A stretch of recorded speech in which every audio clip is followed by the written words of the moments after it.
So ladies and gentlemen, as the psychiatrist, I've been given the last slot before lunch. I suspect there's some discrimination because I do remember when I said I wanted to do psychiatry in medical school, I got a lot of stick from the surgeons, from the physicians. They were saying, you're not that bad, you shouldn't have done psychiatry.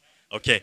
So what I'm hoping to do today is, we've got our first topic. I've deliberately only made about 6 slides. Now, the reason for that is, like Toke's presentation, I want it to be very, very interactive, okay?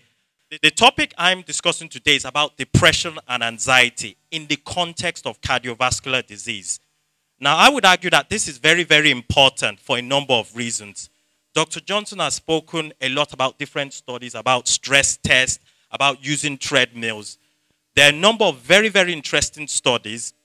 Like there's a study called the MOSME study, which is based on the mechanism outcome of silent myocardial ischemia. And what they basically did was they looked at a number of patients from 60 years and above, and they basically made them go on the treadmill, like Dr. Johnson said, and they compared the depressed group with the not depressed group. And they had some interesting findings after 1 minute. After they had finished the exercise, they looked at a number of cardiovascular parameters. They looked at ECGs, they looked at their pulse rate. And what they found that in some reasons, when you looked at the depressed compared to non-depressed patients, they had worse cardiovascular parameters like tachycardia and stuff like that. Now, at 5 minutes, there was no difference. So what this basically seems to be telling us is that for you guys looking at your patients with cardiovascular disease, you've got to consider things like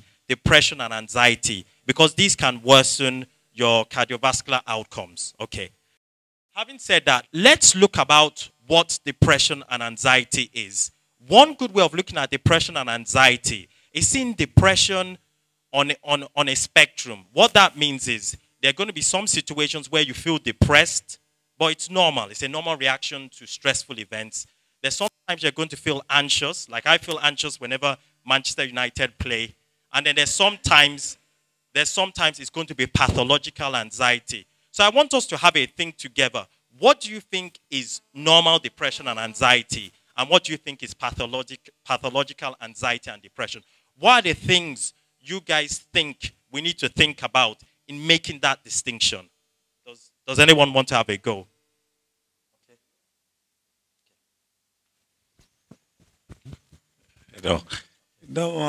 Everybody is burdened with a little bit of depression or anxiety.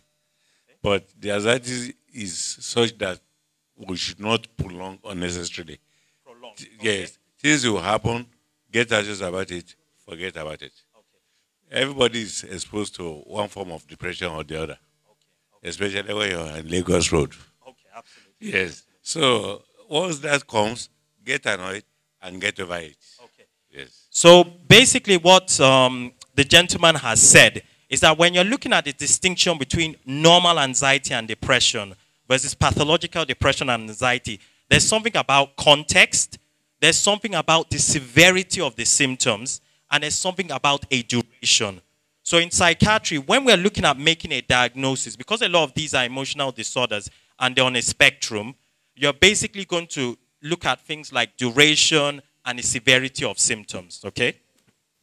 Okay, so now let's look at normal anxiety. Now to drive home this point and to give it a context, I wanted to use the story of a bank manager, but I'm going to use a mechanic called Kasali Okereke, okay?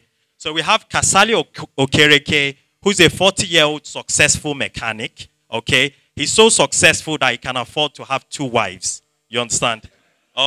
He has his normal diet of what Dr. Johnson says, roundabout, shaki, amala, and, you know, all the likes.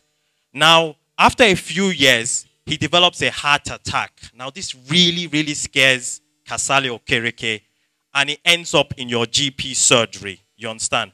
Now, what are the kind of things you think will be going through Kasali's mind? He's had a heart attack. He's working as a mechanic. He's got 2 wives and 5 children. what are the kind of things do you think will be going through his mind? Witchcraft, so it might be winch cause him, okay? Anything else? Or the jealous wife. Jealous wife, so suspicions in terms of what happened? No, there's a solution for it. Take the third wife. Sorry? It takes the third wife to kill. But please, let's think about his concerns about the cardiovascular disease. What are the kind of things he might be thinking about? That he might not be actually too safe in the hand of the two wives. Okay. Well, as one is running for one thing, the other will be running for another thing. Okay. Just to keep them together. So in Kasali Okereke's case, okay, it will be normal for him to feel anxious for a number of reasons. There's the two wives, you understand? How does he take care of his two wives? How does he take care of his 5 children? Is he still going to be able to work as a mechanic? I don't care whatever culture you come from. Whenever you mention the heart, people get scared. You understand? So he's going to have all these worries, you understand? So let's look at some of the things there. One of the ways of looking at anxiety is that anxiety is any situation where there's some kind of threat or loss. When there's a threat or loss, if we are looking at it from an evolutionary point of view, not that I believe in evolution, I'm an Adam and Eve creationist, you understand?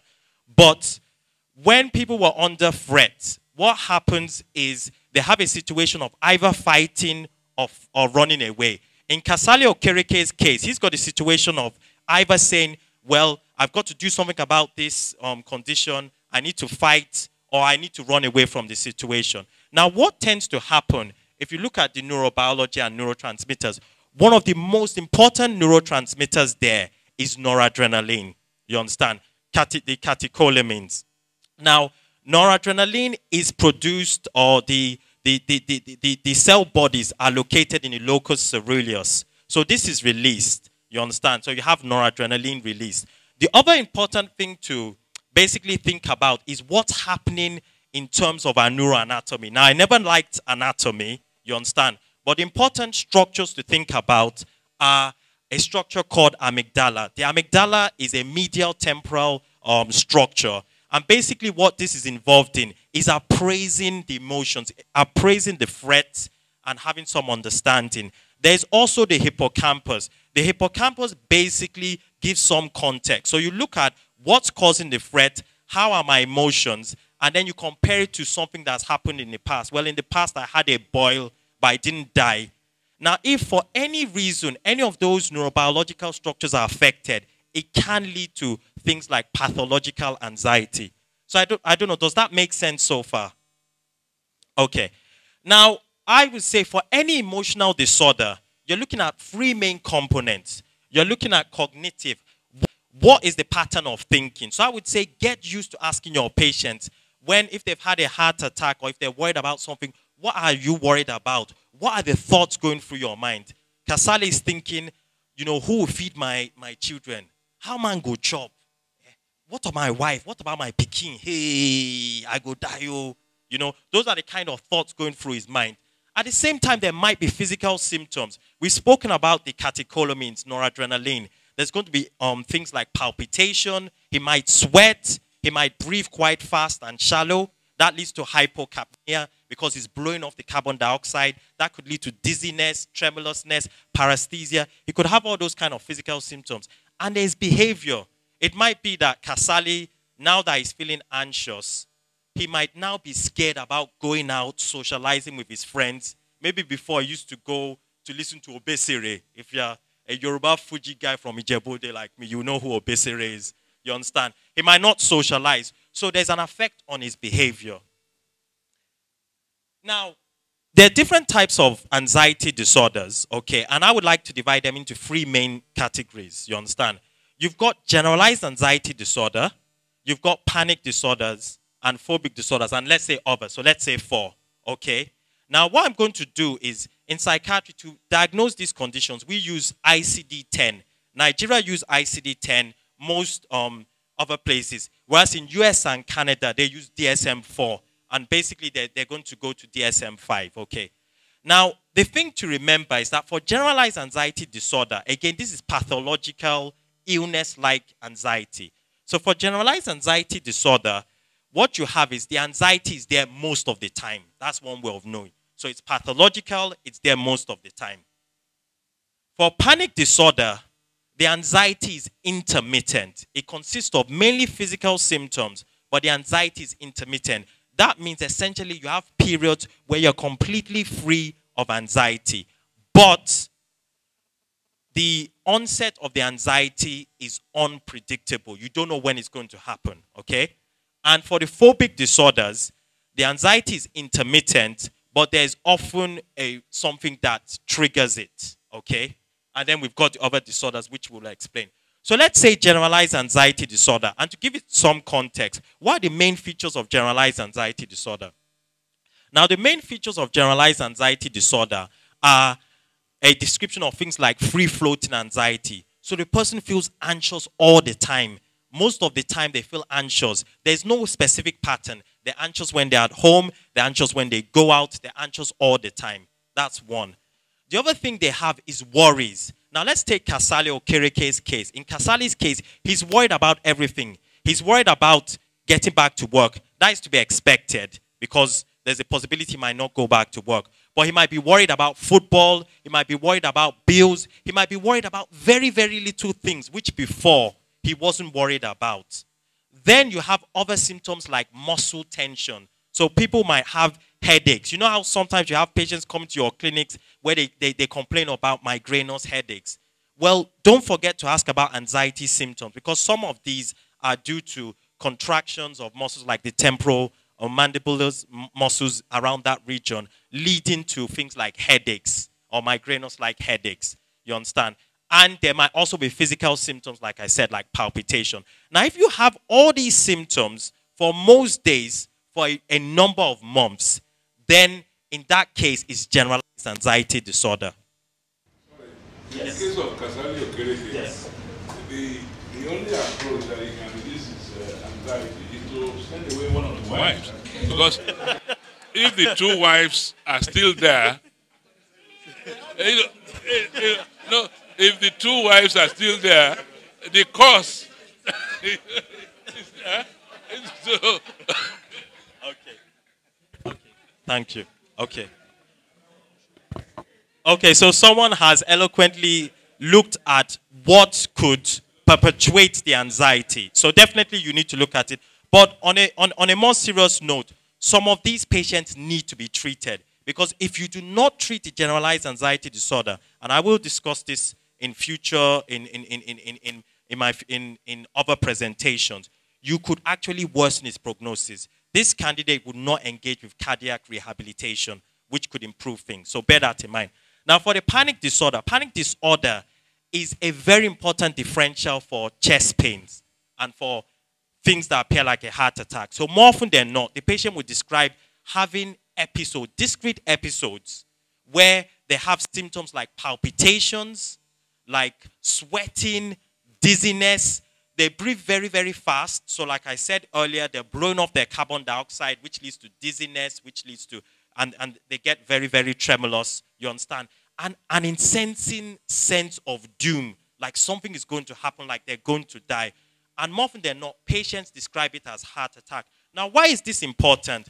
Well, to complicate matters, you could have a situation where someone has something like supraventricular tachycardia, so they have this supraventricular tachycardia, their pulse rate goes very, very high, and that basically triggers a panic attack. So the patient starts panicking, and sometimes you don't really know what's going on. Is this supraventricular tachycardia, or is it panic attack, or is it comorbid, or is it one or the other? So asking for questions and investigating. And remember, some of them might also complain of chest pain. So also bear that in mind. Now, the other thing is phobic disorders. So again, let's take Kasali Okereke. For phobic disorders, there are a number of phobic disorders. Like there's things like arachnophobia, people who are scared of spiders, or agoraphobia. Agoraphobia is a condition where people are basically worried about going out. This is not a normal worry. These are patients that in its severest form cannot even leave the home. The moment they step outside their home, they get very anxious, they might have panic attacks, and you can actually have agoraphobia with a panic disorder. So let's take Kasali Okereke. After he developed that, the guy can't go out from his house. He goes out of his house. Each time he steps out, he becomes very, very panicky, anxious. Immediately he goes back in. He's completely free of the anxiety. You understand? So asking questions. So what's your anxiety like? Where is it worse? Can you predict? There's anticipatory anxiety. So when he even thinks about stepping outside his home, he becomes very, very anxious and might develop panic attacks. So remember to ask these kind of questions. And another disorder that I need to mention is post-traumatic stress disorder. I don't know if anyone has heard of post-traumatic stress disorder. Okay. Now let's say in Kasali Okereke's case, he remembers visibly what happened. When he had a heart attack, he fell down. Mama Yabo came to his side and was saying, hey, Okomi, what is happening? What is happening? And then they try and resuscitate him. Now for post-traumatic stress disorder, when you're confronted with a life-threatening situation like death or hostage taking, so you see this condition in people that have had wars or have been raped, and a cardiac arrest is a life-threatening situation. People develop post-traumatic stress disorder. There are three main clusters of symptoms. One, they feel on edge or anxious most of the time. So a bit like your generalized anxiety disorder symptoms. However, they're easily startled. So if Kasali goes in and his child just drops the potty, Kasali just jumps up and is really scared. So they're easily startled. Other symptoms they have are, they can have things called flashbacks. So flashbacks are when you have intense images about what happened. So in Kasali's case, he might get images where he actually sees himself having a heart attack. He might have nightmares almost every single night where he actually has nightmares of him having the heart attack, such that he's not sleeping well at all. And finally, you have avoidance. Avoidance of things that remind you of having a heart attack. So in Kasali's case, he cannot watch any medical program. Anytime he watches a medical program, he gets very, very anxious. And he avoids any conversations to do with hospitals. He avoids any conversations to do with his physical health because of that. So when you have anxiety symptoms together with intense recollections of things around the trauma plus avoidance, then it can be post-traumatic stress disorder. And there is some research to show us that when they looked at cardiac arrest victims, 27% of them had post-traumatic stress disorder 2 years after the cardiac arrest. Okay, now let's look at depression. Now remember, for most of the data on with regards to the effect of depression on cardiovascular disease, most of it comes from depression rather than anxiety. So with depression, again, like I said, there are cognitive symptoms. So people thinking negative, oh, I'm going to die. Oh, God, why have you given me this cardiac arrest? Why have you given me this heart attack? Is it because I stole something when I was young? So this is real intense guilt, you understand, and feelings. They might have affective symptoms, which is they feel sad. He might be tearful. And you know, in Africa, men don't like to cry. Or have things changed? Well, in the UK, we cry. Men cry. You understand? And then there's behavioral element. The behavioral element is such that he now no longer socializes. He's not going out. And he just lies in bed all day and feels tired all the time. Now, let's look at the neurobiology of it. So we know one way of looking at depression is that depression is said to be due to a chemical imbalance. So we know that we need a number of neurotransmitters like serotonin, which is the neurons and the Raphael nucleus, but also things like noradrenaline and dopamine. When the levels of these neurotransmitters are low, people then develop things like depression. But another theory of depression is that depression is due to an exaggerated hypothalamo-pituitary adrenal axis. Why is this very, very important? Now, we know that when we have the HPA axis in override, we have an excessive production of cortical trophin-releasing factors, which leads to an excessive release of ACTH and an excessive release of cortisol. What does cortisol do? Cortisol leads to things like hyperglycemic states, so there could be risk of diabetes. And diabetes, as we know, is not good for the heart. You understand? And also, an exaggerated HPA axis will lead to a surge in catecholamines like noradrenaline and adrenaline, which again is not good for the heart as well. Okay, and it's also interesting that Dr. Johnson actually mentioned something about C-reactive protein. There's now an interesting theory on depression, that in depression can be described as an exaggerated pro-inflammatory state. So in depression, you have things like an increase in interleukin-2, C-reactive proteins, and actually, for some research, when you actually treat the inflammation with anti-inflammatory drugs and you add them to antidepressants, the depression actually gets better. Okay, I'll move on. Now let's look at the Icd-10 criteria. I put them up here. Now the essential thing to remember is that for any depressive episode, you need to have these symptoms for 2 weeks. Now for you to have a diagnosis of depression, if you look at those 3 symptoms there, there's low mood, anhedonia. Anhedonia is the inability to enjoy things or derive pleasure from things.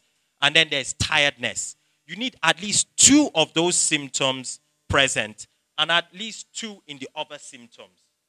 So are you guys clear? So at least 2 in the first 3 and any 2 from the others. If you have that, you can have a diagnosis of depression.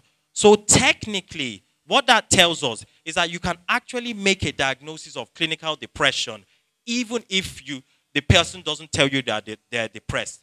Now, this is very, very important in Africa and in Nigeria. Why? Because more often than not, I don't know how many of you have your patients told you they're depressed. Hands up if your patient has ever told you that they're depressed. Okay? Okay. Now, how many GPs have treated depression in their patients? Okay. I can see. Okay, so that's good. That's good. Okay. So like I said, you have most of these symptoms. And again, like I said, low mood, anhedonia, tiredness, suicidal thoughts. Now, please do not underestimate the importance of suicidal thoughts. People in Nigeria commit suicide. There is a myth in Nigeria that it's only Oyubos that commit suicide. That is a lie. In my area, I grew up in Oregon, and someone that attended my school was so depressed and ended up committing suicide by jumping in a well. So please bear that in mind. Nigerians do commit suicide. Okay? Now, I've got the final slide here. Now, I basically put this slide up because of talks, you understand? Now, these are some tools that might help you for screening for depression and anxiety, you understand? I believe that the best way of picking up anxiety and depression is basically by taking a good history. But there are some of these screen tests. So there's the PHQ, which stands for Present Health Questionnaire, isn't it? Yeah. Patient Health Questionnaire 2. You understand? PHQ 2. 2 important questions to ask, screening questions you can ask a patient is, in the last 2 weeks, have you been bothered by feeling low in mood? Or have you been bothered by not being able to enjoy things as much as before? If they answer yes to those 2, then you ask for the other questions. The PHQ 9 is an extended form where they ask other questions. And then you've also got hospital anxiety and depression scale and the Beck's depression inventory. They are not used to diagnose depression, but they might basically help you in detecting depression or anxiety. Okay, so that's the end of my talk. It's a broad overview. I just wonder if you have any questions for me.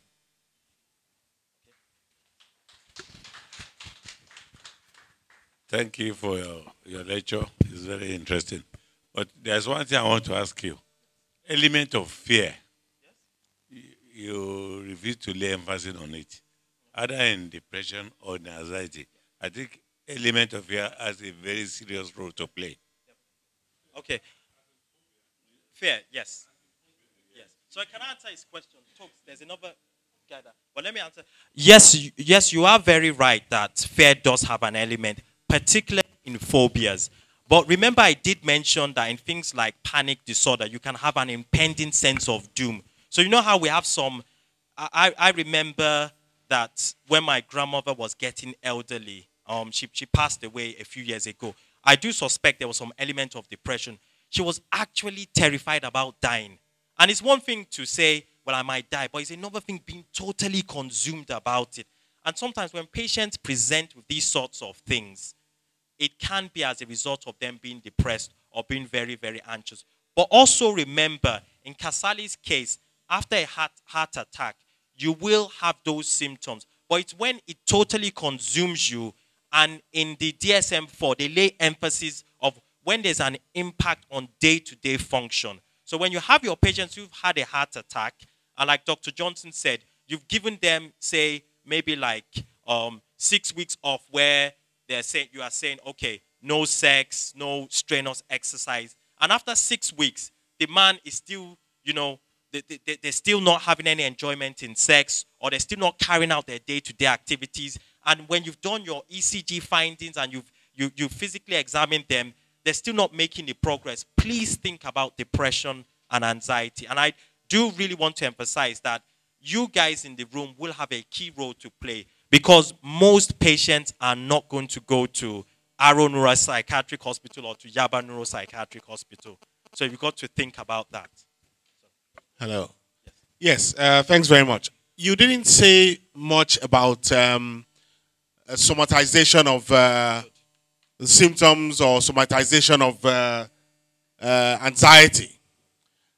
In my experience, many patients will come in with either bizarre symptoms like conversion hysteria, pseudo seizures, etc. Or tell you something like, doctor, it be like say fire they burn inside me. Absolutely, yes. And that usually would ring a bell, and you know that there's something else this patient is trying to tell you. Thank you very, very much. That's a very, very good point. Now, again, there are two ways to approach that question. Yes, you are right that in non-Western countries, I've done teaching in areas like Singapore, like Hong Kong, Egypt, and India. Most times when they present with depression, they would not say, I'm depressed. And that's why I'm saying you can make a diagnosis of depression even if they say they're not depressed. But they'll present with the symptoms you've described. I know in the East, one of the symptoms for depression is when they describe heat going through their body or heat going up their back. Some people would come with headaches. So when people are coming up with, the term is medically unexplained symptoms, where you've thoroughly investigated them, it might be because they're depressed and anxious. However, sometimes you can have things like pseudo seizures in a dissociative or conversion disorder. Now, that is essentially different from depression and anxiety. But I do agree with you that more often than not, in developing countries, I don't want to use the word third world countries because we will get there. But in developing countries, they will probably present with somatization kind of symptoms. So you are correct, sir. In my opinion, Kasali Okereke, Abi Okonkwo, is not elected to, to be depressed. Because once, it was, once you took 2 wives, even if you sent one away, the children of the second one that you sent away are still there. But on a more serious note, you've told us that some can be pathological, while some are not really. They depend on the individual's not state of mind. What do you call it now? The type of person, personality. Because there are some people who are always anxious. That does not necessarily mean they are ill. Or, there are some, when I say I'm depressed, they're expressing a reaction to something, that can go away, and the depression, as they know it, will go away. And so we must always be able to draw a line between those that are just reacting to something normally, which we patients, but, taking on certain things that you do. That is doctor should be clear. Tell people that you are the main cause of your own anxiety. So can I quickly address that? What you said. But I think we need to be very, very careful about apportioning blame, because it's interesting that this has come up when it's psychiatric condition. But let's say the heart attack, no one is blaming him having 2 wives or causing the heart attack. And our role, again, with what Tokes just eloquently described in his previous presentation, is about us not being paternalistic or judgmental. Now, I know it's part of our culture because Over here, we're used to calling a spade and not a shovel. You know, we are very, very clear. But there needs to be, when we're telling patients about things, obviously I do agree that we need to bring up the issue about his social cultural context and how that could worsen the symptoms. But if he decides to stay with 2 wives, you know, who are we to judge? You know, we've got to work within that framework, isn't it? You know, because if he dies, he's leaving 2 wives without a husband, and he's got 5 children. Who's going to take care of the 5 children? Yeah. The first question is, I want you to describe hysteria in this context. And then the second question is, there are some patients that come in, when they start to describe their symptoms, they start from there and end here. They have like every complaint. How do you manage that? Do you say they are anxious, or you say they are depressed because they have abdominal pains, headaches, and you cannot actually marry any 2 of their complaints? Okay. So how do we manage something like that? Okay. I will be discussing treatment later on, but in the quick answer to your question, the word hysteria is no longer used. Now, that word hysteria, Freud used it a lot, hysteria neurosis. But what would be considered hysteria could cover a range of conditions. It could be conditions like conversion disorders, or what the gentleman next to you described of somatization disorders. Now, people refer to hysteria in America. There was recently a case whereby a number of young women started coming out with tick-like symptoms. So there was then a discussion about, was there a disease, or is it that it was hysteria, whereby one person had a set of symptoms and a number of women started developing the symptoms. Now remember, these things are subconscious. So hysteria would be where there's medically unexplained symptoms due to some, I would call them psychic conflicts or psychological conflicts. But sometimes you might not even know what those psychic conflicts are. Now, as to your other question, where patients describe symptoms in virtually all the systems. So they have 1 symptom or 2 symptoms from the cardiovascular system, 2 symptoms from a gastrointestinal symptom, genitourinary symptoms. Again, that might be, if it doesn't dominate the picture, it might be as a result of depression or anxiety. But sometimes such a disorder is called a somatization disorder, where they have a number of these symptoms in different physical systems for at least 2 years, most days for at least 2 years. Now, in terms of how you manage it, again, I would say, and I will come to that in management, we need to get better in Nigeria at explaining things to people. So if you say something like, well, it's all in your head, patients won't accept that. But you could start with things like, well, you know how you're worried you might have a headache. You understand? You could start with something as simple as that. Well, in your case, rather than, because you are worried, that's why you're having these physical symptoms. So you start with something where they can see a clear link and then explain how they've had their symptoms. And then do it in a non-judgmental manner. Now, if you do that as GPs, you've done your job.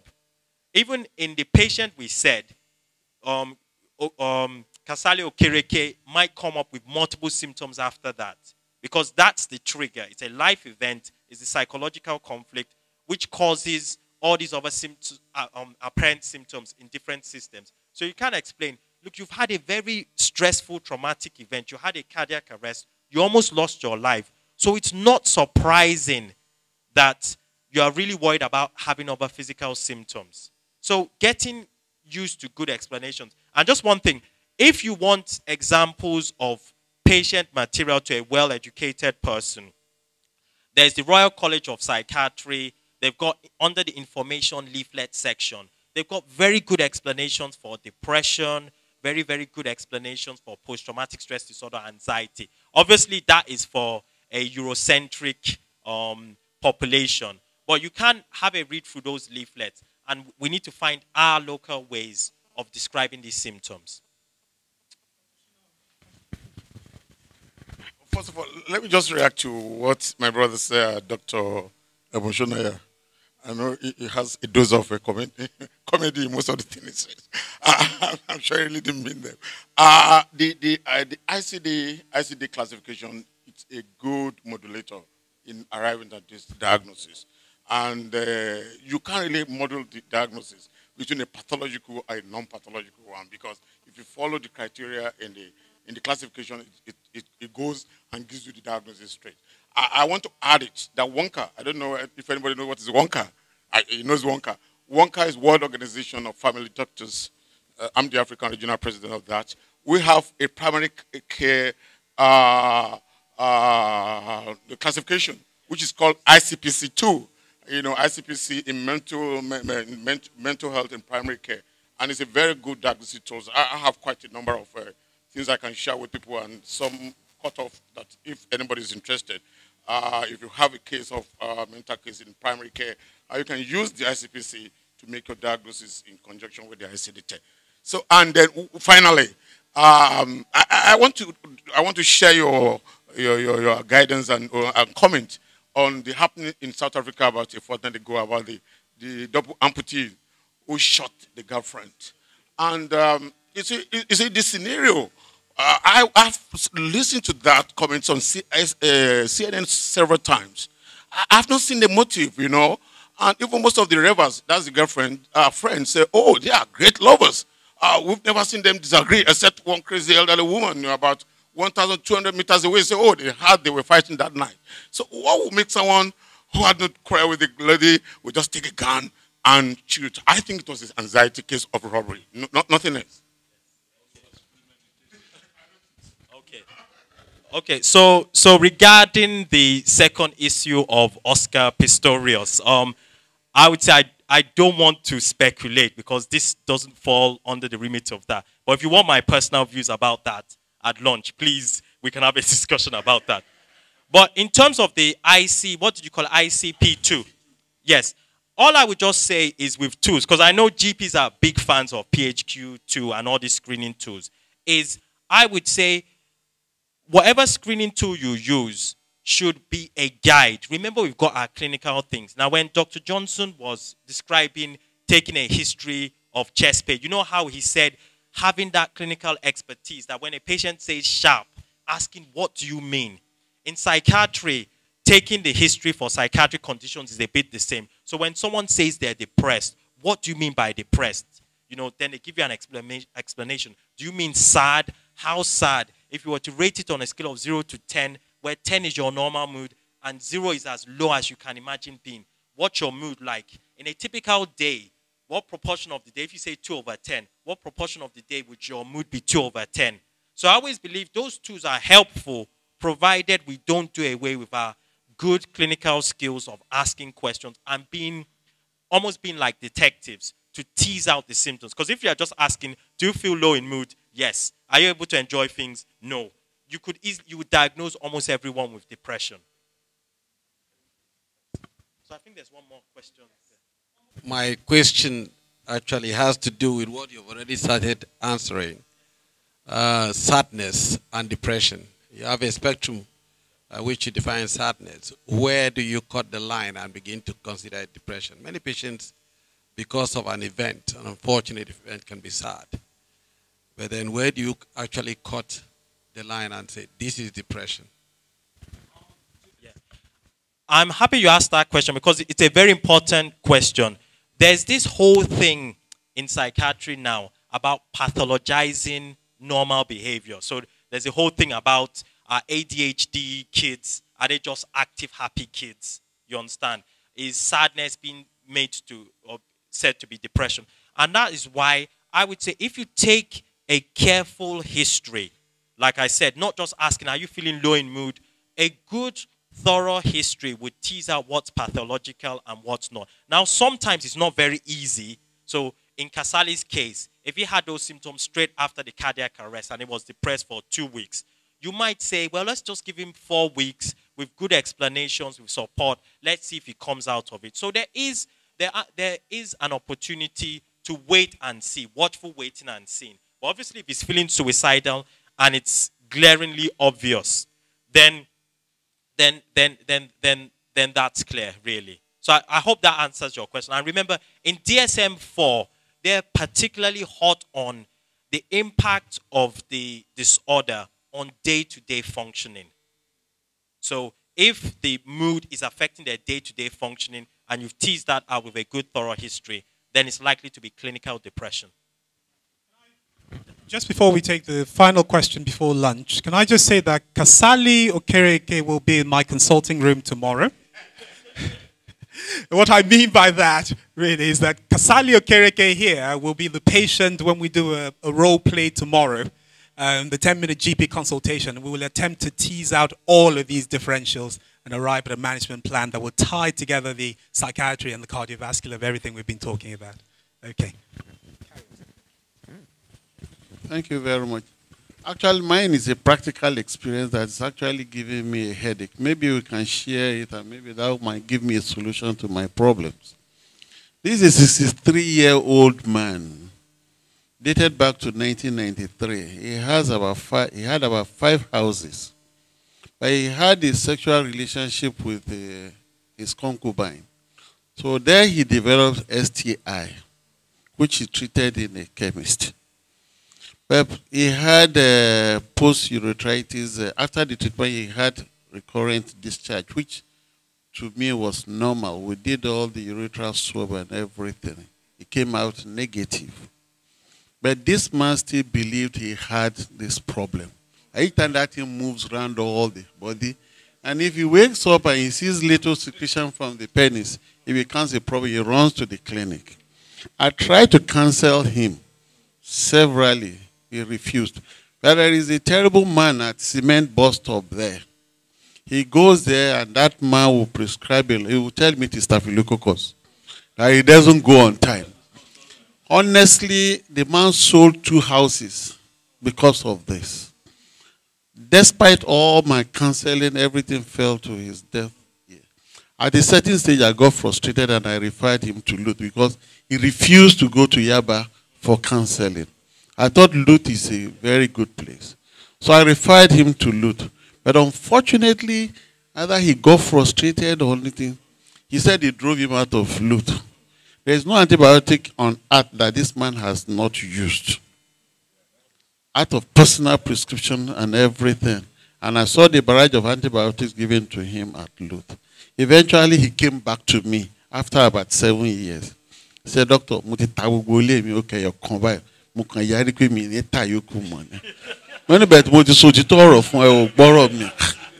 you want to translate that?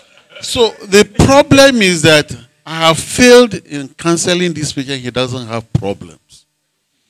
I have done all the medical examination to convince this man that he doesn't have problems. But he still doesn't believe. What class do we put? Is it pathological or what? And how do I help this situation?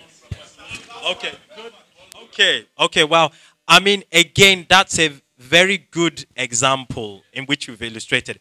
Now, in terms of the diagnosis, obviously I haven't met this guy. So, again, this guy is describing what you would call a hypochondriacal disorder or hypochondriasis, which is an intense fear of a disease or illness. Now, in this guy's case, there is actually a reason why. He did actually have STD. And obviously, if you think about it, with a concubine, there's the guilt, if you think about the religious factors. So we do have an understanding as to why he develops it. Now, in terms of what we did, I think what you did was in order. You tried to explain to him, you counseled him, you saw your limitations as a GP. I don't know what specialty you're doing, but then you referred on. And I like the fact that you said that when he wouldn't go to Yaba, again, which brings up the stigma thing, you sent him to Louvre. So it does seem as if you are thinking through the issues. Now, I would argue you've done what you can do. In terms of how you progress from there, I mean, some would argue that maybe you should try, it's a case of, is this guy psychologically minded to receive something called cognitive behavioral therapy? Now, if he's not engaged with Louvre, probably not. And then maybe he might be more keen to try something like an SSRI, which is a selective serotonin reuptake inhibitor, which is an antidepressant. However, SSRIs can cause sexual dysfunction. So, but then you have antidepressants which have a less propensity for causing sexual dysfunction. So as long as you're weighing up the pros and the cons, I would say your management plan wouldn't have been any different to mine. But you can also have hypochondriasis within the context of depression or anxiety. It's just a case of what symptoms are dominating. I would say in this case, it is definitely pathological. We have to go to lunch now, but okay, the final question, final question, and we can talk more with Kasali when we go into lunch. I think a diagnosis has been missed here. This man was told, probably by the first wife, that all the medicine around you've been doing, I'm going to make sure you pick up a disease that is incurable. So it's a self-fulfilling prophecy. And I've seen this with patients who imagine that they have leprosy. And there's no amount of convincing. You open the book for them and say, look, these are the symptoms. I actually open medical textbooks for the patients. These are the symptoms. You don't have any. But what works, I've found, is to say, what's the worst that can happen? Okay, say you have this STD. It's not going to kill you. What's the worst that can happen? And so that kind of shock therapy sometimes helps. Well, like I said, what's interesting again is you've highlighted an important thing. So in terms of differentials, if we were thinking about differentials, one would be, is this a normal cultural belief? So like you said, if his wife said, you know, mashie, you understand? So if it's winchness, which is, I be winch, you know, I go show you pepper, then his response could be normal. I do agree with that. Then it's a case of tackling that belief, in which case maybe your shock therapy would work. However, if it's hypochondriasis, it might not work. The other thing that could be possible is sometimes patients then develop a what is called a delusion. And a delusion is a false belief which is unshakable, which is not in the context of a cultural belief, and which is held in spite of evidence to the contrary being provided. So in this guy, it will be very important to tease out whether this is a delusion, which is then bordering on psychosis, or whether it's a normal belief, or whether it's a hypochondriasis disorder. It's important because they each have different treatments. Fantastic. Thank you very much. Can we thank Dr. Sule for such a stimulating and insightful lecture? The key thing here, the link is, please think about anxiety and depression and management of chronic disease and cardiovascular disease. We can continue this conversation with Dr. Sule or Kasali or whoever at lunchtime.